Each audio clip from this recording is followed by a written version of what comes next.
Tá bom, pastora. Agora vou fazer a mesma pergunta para ele, né? Então ela mencionou aí que muitas vezes a gente faz uma exegese. Para quem tá ouvindo aí não sabe a diferença entre exegese e exegese. Exegese é quando você extrai o significado ou depreende o significado do texto. Exegese é quando você impõe um significado espúrio ao texto. A Bíblia trata dessas questões claramente, pastor? E se a Bíblia trata, como que um cristão deve chegar para esses textos e que hermenêutica ele deve usar? Que interpretação ele deve dar para esses textos? Bom, sempre na pauta que eu falei no começo, com todo respeito, pessoal, que você merece, ela citou aí um jargão meio evangélico, né? Que Deus ama... Como é? Deus ama o pecador e aborrece o pecado. Beleza. Bom, o que a Bíblia diz, pessoal? Infelizmente, Deus não aceita ninguém como a pessoa é. Deus não aceita a mim como eu sou, Deus não aceita você como você é. Porque se Deus aceitar a gente como a gente é, não precisa de graça, não precisa de salvação, não precisa de mudança de vida, não precisa de conversão. Se Deus me aceita como eu sou, eu tô falando de todos, tá? Tô falando de todos e todas. Eu tô falando de mim, inclusive.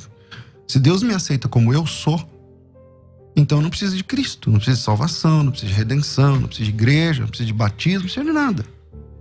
Agora, a grande notícia da graça é que Deus não te aceita como você é, mas Ele te recebe como você está. E isso é para heterossexuais, isso é para homossexuais, tá para todos os seres humanos. Você tá entendendo?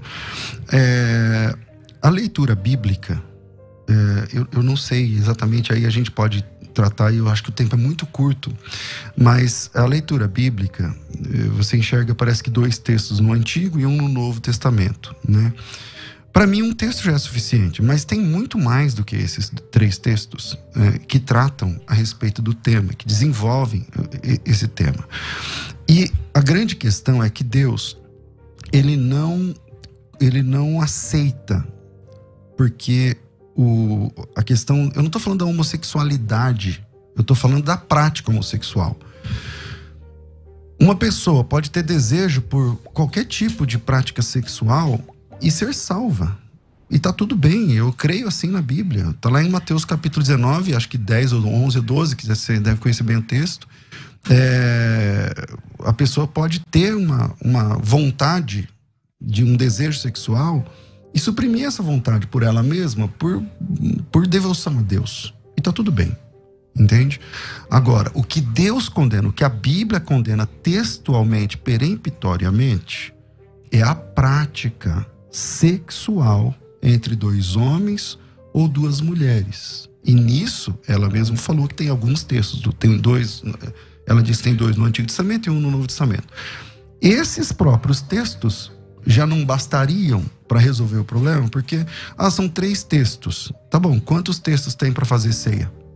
Ordenando a ceia. E você faz a ceia na sua igreja. Então, o número de textos não é um argumento. Se o texto está no Antigo Testamento, então nós temos um parâmetro moral. Se ele é repetido no Novo Testamento, então nós temos uma regra para a igreja. Então, está repetido no Novo Testamento? Tá. Então, esquece o Antigo. A gente pode ir lá no Antigo. A minha área é o hebraico. Eu até sou melhor lá no Antigo. Não manjo muito do grego. Sei ler, escrever, mas não sou... Assim, sou alfabetizado apenas. Mas eu quero trabalhar com o texto do Novo Testamento, que nem é a minha especialidade. É a ordem de um apóstolo? Está na Bíblia Sagrada? Então a Bíblia diz. Eu só queria pontuar uma coisa muito importante, que ele falou que eu disse que tem 3 textos, mas eu não disse que tem 3 textos que condenam a homossexualidade. Eu disse que são 3 textos que condenam relações homogenitais relacionadas a culto pagão. O que você chama de homogenital, para eu entender? Atos homogenitais. Então, o que você chama de ato homogenital? De 2 homens, de 2 mulheres. Sexo entre iguais. Sim, relacionado a um culto pagão. Da mesma maneira que, se houver esse sexo heterossexual, heteronormativo, para um culto pagão, também vai ser condenável. Da mesma maneira. Então, o desafio eu entendi. Você está dizendo que quando a Bíblia condena no Antigo Testamento, é porque tem, no bojo da condenação do sexo, tem a ver com um culto pagão. A prostituição cultual. A prostituição cultual. Legal. Independente do gênero. Mostra isso no texto. Sim, em Levítico, se só ver o contexto. Não, mostra o texto. Mostro o contexto. Agora mesmo. Aonde está o paganismo ali de religião? Vamos lá. Dentro do contexto de Levítico 18, ok? Se a gente for em Levítico 18 e Levítico 20, eu não estou falando de um texto, pastor. Agora não é texto. Não, eu estou falando então, de um contexto. Então. Não, todo o tempo eu falei de contexto. Eu não, falei então que o que mostra, a gente não pode... Mas o que é contexto? Contexto é o que está em volta do texto. É o antes e o depois. Isso, tem então, dois tipos de contexto. Pelo jeito você fez teologia, é legal. É legal conversar com quem manja. Tem contexto imediato e contexto remoto. Sim. Você está falando do contexto imediato ou do remoto? Eu estou falando dos dois contextos. Então apresenta ele no bojo do texto. Em volta ali do texto, pode ser... Para ler Levítico 18, para ler Levítico 20... Porque eu vou ter que ler todo o contexto. Porque nesse contexto não só fala da questão relacionada a atos homogenitais. Fala da prostituição cultual.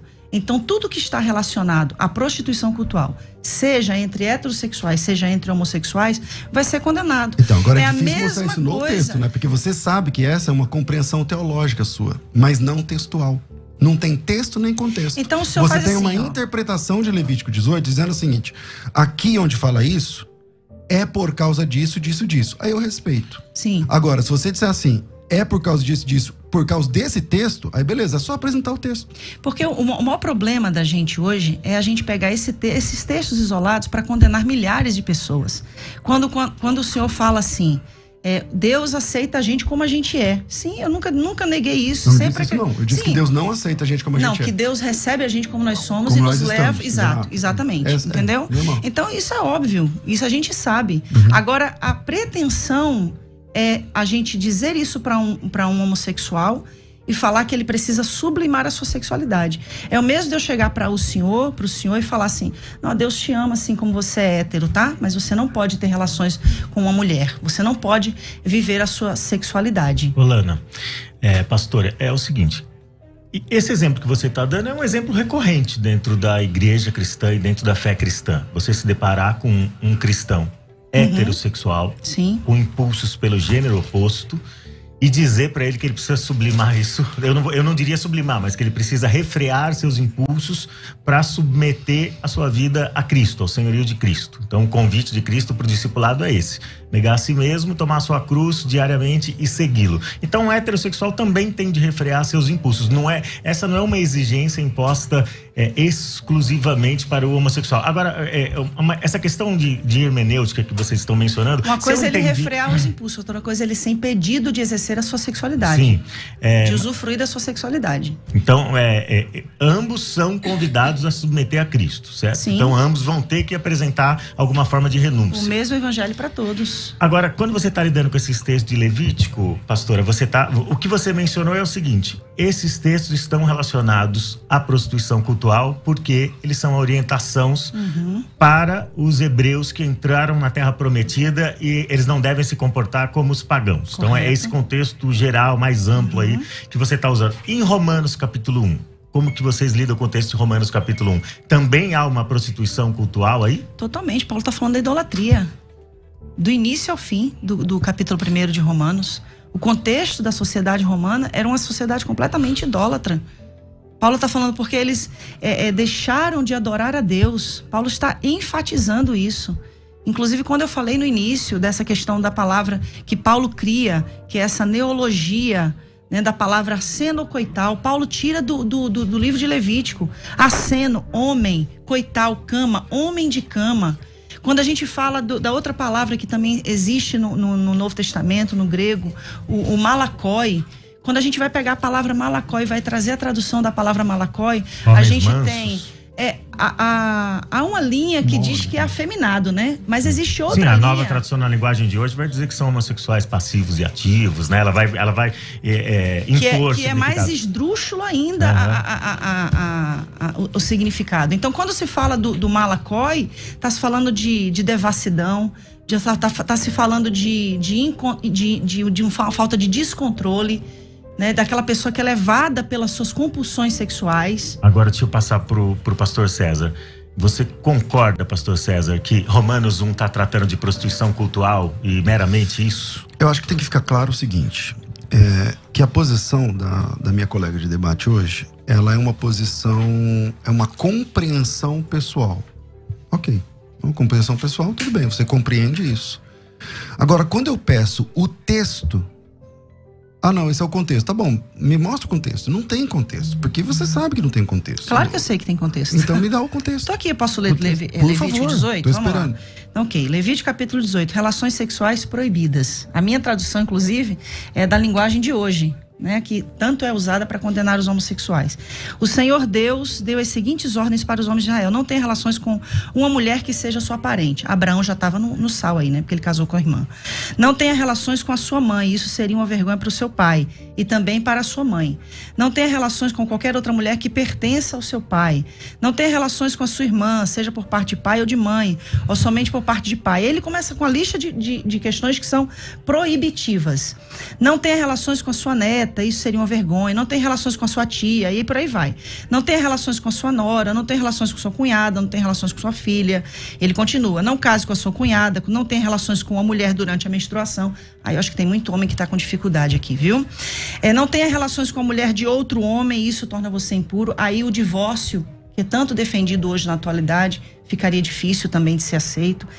Nenhum pai deverá entregar o filho ou a filha para servir o deus Moloque. Aí entra na idolatria. Olha só, tá falando da idolatria.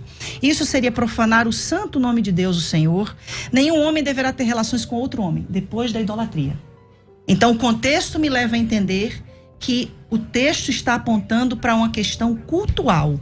Ele sai de relações e entra no texto anterior a prática da idolatria e dos cultos pagãos, falando especificamente de Moloque.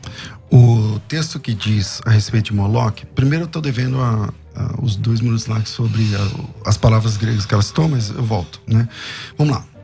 Todo mundo que conhece o texto bíblico sabe que os mandamentos de Deus, eles não estão tabulados por tema.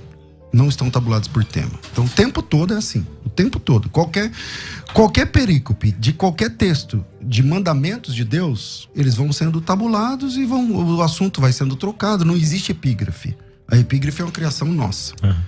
A entrega dos meninos para Moloque é uma questão de queimar o filho no fogo e tal, tudo mais. Na sequência, ele volta a tratar de um assunto sexual. É só ler o texto. É a sua interpretação, eu também respeito. Não estou interpretando. É só ler o texto. Eu acabei de ler. Então lê o texto. Vou ler de novo. Pois não, vamos lá. O próximo texto. O texto Nenhum que você pai deverá entregar o filho ou a filha para servir o deus Moloque. Isso seria profanar o santo nome de Deus, o Senhor. Nenhum homem deverá ter relações com outro homem. Pronto. Tá, mas e aí? Aí onde está o Moloque aí agora? Mas acabou de ser citado o Então, Moloque. mas o texto anterior, veja como não tem credibilidade para ser o contexto que você está chamando. Vou te explicar por quê. Mesmo estando dentro do contexto, não tem credibilidade. Vou te explicar por quê. Porque o texto, o versículo anterior, fala de um pai que entrega um filho para ser queimado no fogo. E o senhor acha que o filho era só levado lá a ser entregue? Tinha todo um ritual pagão antes da criança ser morta. Mas não tem ritual sexual entre o pai e o filho. Nunca teve. Tá? Quando entrega para Moloque. Então mas você pega vários rituais reis, sexuais entre os sacerdotes os que se oferecia. Não a Moloque. É só estudar o deus Moloque, que o deus Moloque, ele recebia, as crianças eram queimadas, o rito era esse. Não tinha ritual sexual. Para Moloque, não. Outros têm. Existem deusas, por exemplo, Ishtar e tantas outras, que têm uma questão sexual. Mas não é o caso do deus Moloque. O próximo texto, então, nesse não tem nada sexual. Tem a questão de entregar o filho para ser queimado.